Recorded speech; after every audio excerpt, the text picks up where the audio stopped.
रीता वैद्य परिक्षेत्र वन अधिकारी मांडवी, वन विभाग डहाणू महाराष्ट्र की ओर से सभी देशवासियों को 15 अगस्त स्वतंत्रता दिवस की ढेर सारी बधाई व शुभकामनाएं। नमस्कार, मी रीता वैद्य, वन परिक्षेत्र अधिकारी मांडवी, डहाणू वन विभाग डहाणू।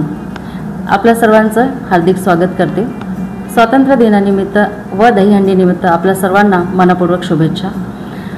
वने ही आपल्या स्वातंत्र्याचे प्रतीक असून ते आपल्याला जीवन आणि प्रकृतीशी जोडतात। आपल्या सर्वांना एकत्र येऊन वनाचे संरक्षण करणं आणि या पर्यावरणाचे संतुलन राखण्याकरिता एकत्र यावंच लागेल। त्यानिमित्ताने आजच्या या दिवसानिमित्त आपण प्रण घेऊया की सर्वांनी एकत्र येऊन वृक्षारोपण करूया आणि आपल्या या भारत मातेला हिरवेगार करण्यास सहकार्य करूया। जय हिंद।